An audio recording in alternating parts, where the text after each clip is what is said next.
Randall Hughes with God Glorified, commenting on our Bible reading for June the 28th. And today we read from several passages beginning in Psalm 82, 2 Chronicles 19, 2 Chronicles 20, Psalm 83, Psalm 46. And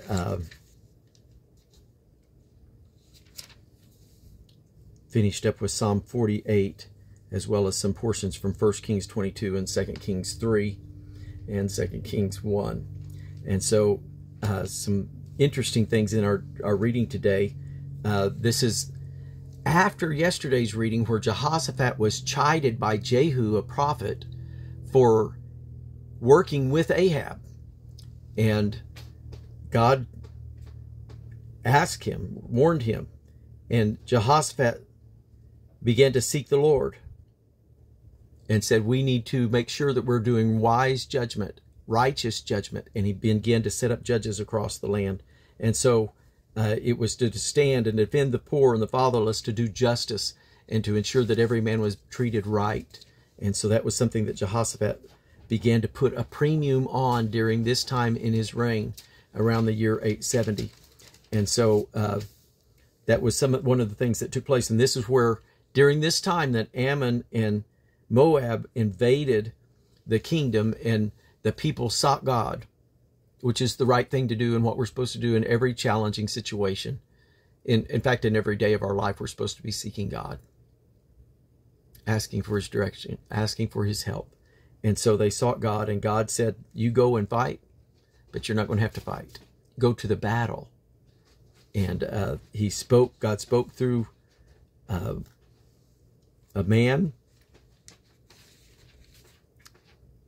Jehaziel, the son of Zechariah, the son of Benaniah, the son of Jael, the son of Mattaniah, a Levite of the sons of Asaph. Came the Spirit of Yahweh in the midst. And so I think it's interesting that I believe God can speak through anyone. And I want to be one of those that he can speak through.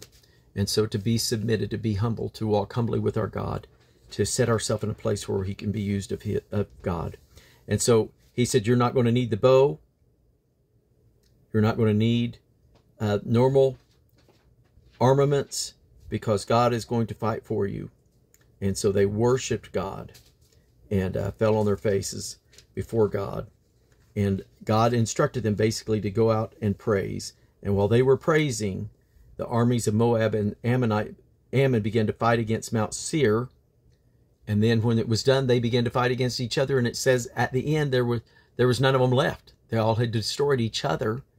And it took over 3 days for sure, for them to gather the spoil. And on the fourth day, they assembled in the valley of Berachah, and there blessed Yahweh. And so